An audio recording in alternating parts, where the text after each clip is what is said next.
একটুখানি জায়গা ছিল রান্নাঘরের পাশে, সেইখানে মোর খেলা হতো শুকনো পাড়া ঘাসে। একটা ছিল ছায়ের গাদা, মস্ত ডিবির মতো, পোড়া কয়লা দিয়ে দিয়ে সাজিয়েছিলেম কত। কেউ জানে না সেইটে আমার পাহাড় মিছিমিছি, তারই তলায় পুঁতেছিলেম একটি তেঁতুল বিচি। জন্মদিনের ঘটা ছিল, 6 বছরের ছেলে, সেদিন দিল আমার গাছে প্রথম পাতা মেলে। চারিদিকে তার পাঁচিল দিলেম কেরোসিনের টিনে। সকাল বিকাল জল দিয়েছি দিনের পরে দিনে। জলখাবারের অংশ আমার এনে দিতেম তাকে, কিন্তু তাহার অনেকখানি লুকিয়ে খেত কাকে। দুধ যা বাকি থাকতো দিতেম, জানতো না কেউ সে তো। পিঁপড়ে খেত কিছুকটা তার, গাছ কিছু বা খেত।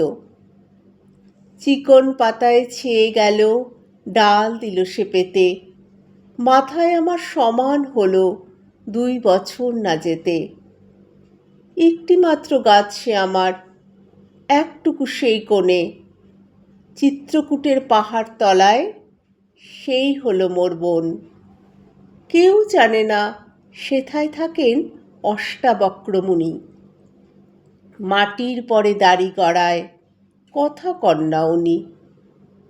রাত্রে শুয়ে বিছানাতে শুনতে পেতেম কানে, রাক্ষসেরা প্যাঁচার মতো চেঁচাতো সেইখানে।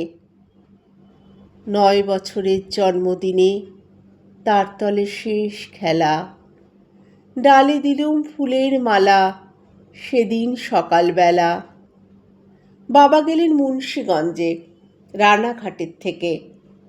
কলকাতাতে আমায় দিলেন পিসির কাছে রেখে। রাত্রে যখন শুই বিছানায়, পড়ে আমার মনে সেই তেঁতুলের গাছটি আমার আস্তাকুড়ের কোণে। আর সেখানে নেই তপবন, বয় না সুরধ্বনি। অনেক দূরে চলে গেছেন অষ্টাবক্রমুনি।